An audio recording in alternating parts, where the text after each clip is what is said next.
Hey everybody, Bill Faith here. Welcome back to STR Unfiltered. Today we're going over the ultimate guide for short-term rental hosts.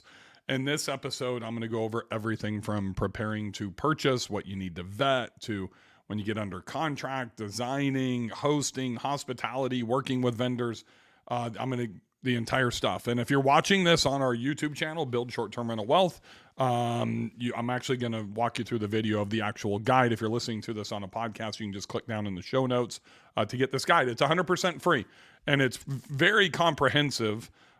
This is something that I even follow on my own every time I've kind of turned this into, it really started as a checklist, and then it just kind of grew and manifested. And I want to start before the purchase.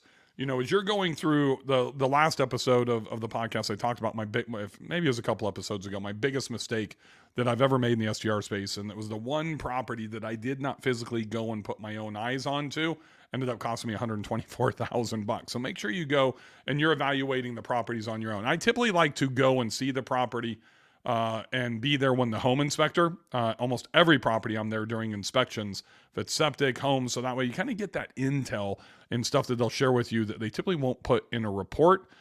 Just makes it a lot easier for discovery, on my end. So let's just kind of run through the guide. Before you purchase, you got to check local STR regulations. A lot of people don't do that. Go to the city, go to the county. Then the next step is the CCNRs. And here's the thing that I think becomes really important.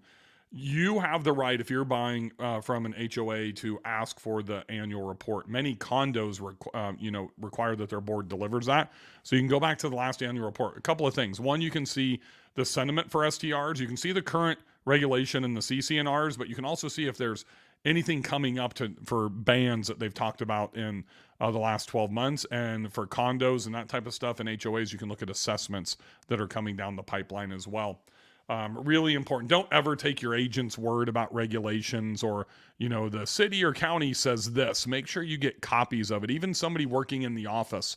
If you go down to the city, the municipality, you go down to city, zoning, planning, health department, whoever's regulating in that area, don't just take their word for it. Ask for the link, the specific link to the website. Ask for copies of the regulation if it's an old school and they don't have it on the website. Make sure you put your hands on that. Then you want to go through and literally look at the electricity when you're doing your home inspection, the AC, baseboard heaters, gas, furnaces, kind of things that you go through the inspections, but also make sure you're checking the insurance cost during your due diligence, especially like if you're a first-time buyer in the Smokies or remote locations where insurance is getting higher and higher if fire departments are not within a mile or 2 miles. The beach, because of hurricanes in Florida, literally the insurance is crazy, and you've got to have that for your pro forma. So one thing that a lot of people miss is they don't run pro formas, so they don't get all the expenses for internet, television, property management if you're going to use that, taxes, business licenses, all that type of stuff you've got. And like taxes could be the rental tax. I'm paying 16% in Gulf Shores right now. The property tax, it just went up 40%. All of these things impact our bottom line. And we need to go through those as we're going through and doing the due diligence before we even purchase. Once you purchase, and we kind of get into, the listing and the marketing, we'll talk about design and furnishing here in a second. Excuse me. The first thing is identify your ideal buyer that you want as guests. That really should be done before you put the property under contract. But if you do it after, it's really important before you think about your marketing strategy, before you even get into design. You never want to go and design your property on your own for your own taste. You want to keep your ideal, avatar, your ideal buyer persona in mind when you're doing this. You want to market directly to your ideal guest. Always create something unique. And here's the thing I want everybody to continue to understand. You can buy hot tubs, you can buy fire pits, you can buy coffee bars, waffle bars, the newest milkshake bar I just introduced at my new Montana property, swim spas, pools, all that stuff can be added. What you cannot do after you close is change the proximity. You can't change the location to those traffic drivers, and you can't change the views. You might be able to enhance your views by topping some trees, but you're not going to, if you don't have a mega view, you're not going to be able to create that afterwards. So always keep that stuff in mind. Those are the number 1 and 2 things that you're making your investment on, are not necessarily the actual house. That can always be updated. I love the what we call golden girls, the older houses that we can come in and redesign and move some walls and put in some tile and flooring and, really force appreciation. But I can't pick up that house and move it to a better location. I can't just instantly put, these beautiful mountains, on the other side of the trees. I can chop the trees. That's about it. But if the mountains aren't there, the valley's not there, the lake's not there, I can't really change that. As you're setting up your listings, please don't ever use Airbnb smart pricing. Make sure you're using a dynamic pricing tool. That literally, for most in our industry that go from manual pricing to using something like Price Labs or Wheelhouse, that can impact your profit by 20 to 30% right off the bat. Get your direct booking site up and running. If you don't have one, go to Huffy. Or, if you're really ready to encompass all your marketing, your social media marketing, your email marketing, your sales page, website hosting, text messaging, all that stuff in one place, check out marketmystr.com. It's the only true all-in-one marketing platform that makes your life so much easier. It's marketingmystr.com. Brand your property. This is something a lot of people wait on. They wait too long to name their property and to brand it. Excuse me, keep it short, keep it sweet, and try to keep it original. I know that's getting harder and harder. Make sure you're investing in really great photos. A lot of these things are somewhat basic, but we forget about these things. One of the things that I think is really important, I'm going to kind of highlight it right here, is, I can't really highlight, there we go. This one right here. Keep a spreadsheet of where your guests are from day one. So if you can see what city they're in, in Airbnb and Vrbo, but also if you don't know, if you're brand new, it's your first investment into a property, go to Google Trends and look at where the tourists are coming from, where the out-of-towners are coming from. It'll tell you that. Then join the buy-sell trade groups in those cities. Like take your top 3-4 cities and join the buy-sell trade groups in Dallas or Raleigh, North Carolina, or Las Vegas, wherever the people are coming from to your city. So that way you can leverage that for your marketing, and it's free. And always remember this. This is a reason if you're going through the guide right now, it says you're selling the outcome to your guest. And what I mean by that is a lot of people get really hung up on the features that you have, the couches and the beds and the USB ports and whatever. What you're really selling to your guest, and this is the most important thing that I'll probably share with you that people don't understand unless you're an expert marketer, is you're selling the outcome. When I push that button to start the car and back the SUV out of the driveway, that feeling that I have right then and there of, wow, we got gypped. That was a shitty stay. That host was a jerk. That was the most amazing host we've ever had. Can you believe the cereal and the breakfast stuff they had for us and that nice handwritten note? The beds were so comfy. The beds were hard as a rock. That feeling that we have walking out of that door, closing the door for the last time, starting the vehicle, backing out of the driveway is what we're selling. That's emotion. That's what we're trying to sell. And we need to grasp that from the very beginning. You've got way more listing and marketing stuff here. The house rules is super important. Check in, check out. I start sending messages to my guests outside of like when they immediately book 15 days in advance, and I'm giving them the best sushi restaurants, the best attractions, best place to rent skis, to book dolphin tours, depending on the locations, whatever it is, and when they should make their reservations. Help your guests. Make sure you have a digital guide like TouchStay and walk them through your house. Make it super easy for them to find the router. And this saves time, because if you show them where the router is and the Wi-Fi goes out and tell them how to reset it, then they don't have to message you. Makes a better experience for them, and it saves us time from having to communicate, with our guests. Make sure you have a welcome gift. That is something that is really important. A lot of these things people just overlook. Even if you've been hosting for 4 or 5 years or have 4 or 5 properties, people forget about this stuff. You need to have external cameras on every entrance. Never have a camera facing, a jungle gym, a sitting area, a pool, or a hot tub. Smart locks, I use Schlage codes. I use Ecobee 3s for my thermostats. Kind of going through this whole tech stack becomes really important. If you are planning to scale, and this is really important, I've got an episode on this of why you need to be thinking 3 deals down the road. You can go back and check that episode out. A lot of people are only thinking deal to deal, and then they blow out their DTI. Biggest fundamental mistake on the investing side that newbies do is they use second home loans. And even if you can get 10% down, that's awesome. If you can get 5% down on or 0% on the VA, that's great.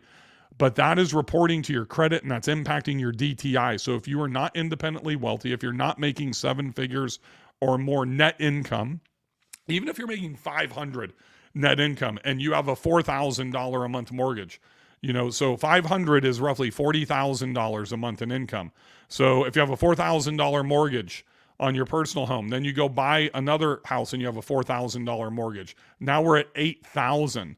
So at 40,000 a month, your max is going to be, so 50% of that's 20 grand. So you're about $18,000 is what they're going to max you out on.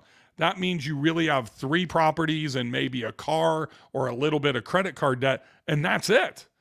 So people screw their DTI, that's debt to income ratio. Start with commercial loans.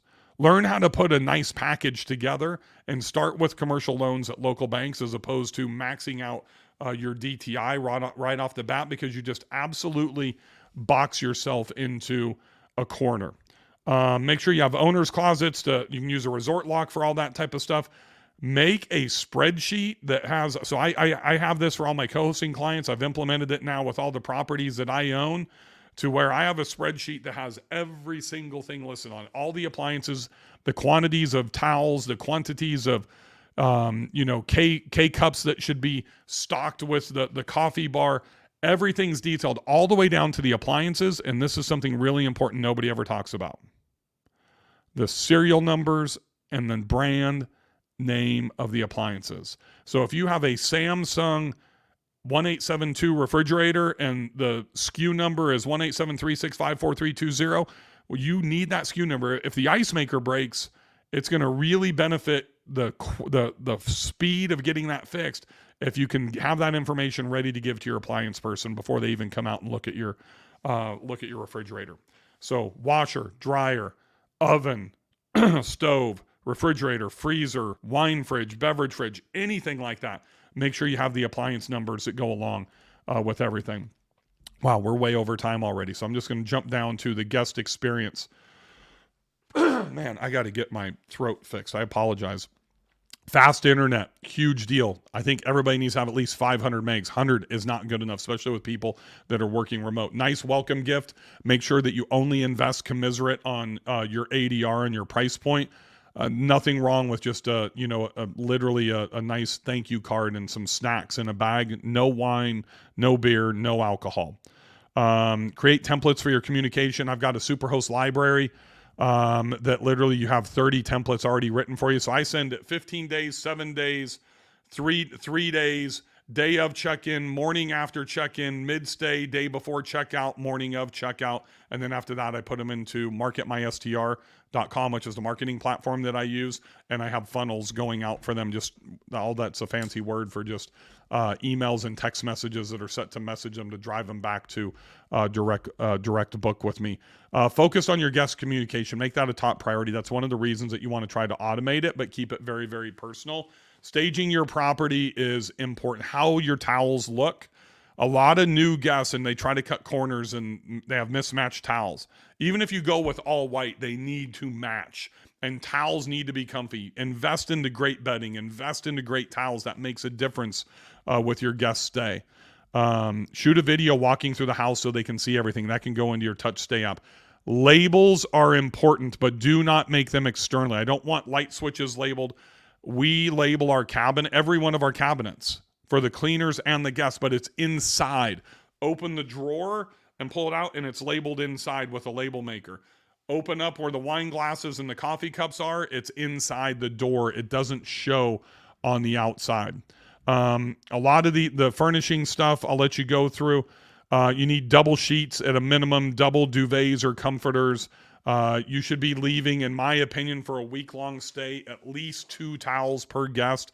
Well, and you need to have like 3x the amount of silverware and plates and cups. So one of the things that I strategically give away in my welcome gift is I give away literally what we call stadium cups. They're 16-ounce cups that I get. They're plastic. They're branded. I get them at discountmugs.com. They run me, I think, about 45 to 50 cents each. I leave for half the occupancy. So If I have an occupancy of 16, I leave 8 of those cups. I also leave 4 sets of sunglasses and koozies and some other stuff that's all branded, but I have very high ADR. You don't need to do that if you're charging $200 a night. So the thing about the cups is it offsets. They use those cups and offsets mom having to do washing. We also leave a full stack of paper plates, and we try to keep stocked with solo cups. So that way they can choose to do that. And we kind of learn that as the way that we stay. We stay at our own properties typically when our family goes on vacation, and we always use paper plates and plastic cups as opposed to using the really nice wares that we stock ourselves in our own house, just because we don't want to do, even with 4 of us, when we're staying in larger houses, we don't want to do. So you can see all these furnishing and designs. We put Q-tips, tampons, toothbrushes, and a nice little basket. The things that people forget and they leave. The other thing is like Roku, because it has guest mode for all your smart TVs. And then strategically, you can go to Amazon and buy colored covers for the remote. So we have red, green, blue, it comes in black, and I think yellow. And we label them by bedroom. So like yellow's bedrooms, black is always going to be in the family room, blue goes in the game rooms, that type of stuff, to where it's consistent. And the cleaners know that, so they know what remote goes into what room. A whole nother thing of furnishing design, working with your vendors, recruiting, interviewing them, your team, like cleaners, always have a backup cleaner. Give your primary 75%. Give your secondary 25% so you can keep them engaged. I also give a $25 incentive for every 5-star cleaning review that they get, to where it kind of gets the cleaners off the mentality of trading dollars for hours and really accentuates that they need to be focusing on doing a great job. Referrals for people that are going to, book your house and give referrals for trade lists. Stage your house, take photos of everything, how you want it, showcase that in your listing, high-end professional photos. Andrew Keller out of Chattanooga is the best photographer in our industry. Don't try to scrimp and save on photos. And just bonuses, here's some of your amenities that are going to move the needle, bikes, kayaks, stand-up paddle boards, coffee bars, waffle bars, fire pits are huge. The biggest ones are really pools. Then you look at hot tubs by market, but you've got to look at this stuff market by market on the amenities. Just because a hot tub moves the needle in the mountains doesn't mean it's going to move the needle at the beach or in Broken Bow. So you just need to be really, really careful. Sorry, this is like literally the longest podcast that we've ever done. I try to stay around 10 minutes, but this guide is just chock full with value. I didn't even cover 25% of it. It's 11 pages of goodness. It's 100% free. You can get it down in the show notes. It's the ultimate guide for short-term rental hosts. Thanks for joining me today. If you found any value, please, wherever you're listening to this podcast, just take 10 seconds and leave a review. It would mean the world to me. And I'll see you guys on the next episode of STR Unfiltered. Happy hosting, everybody.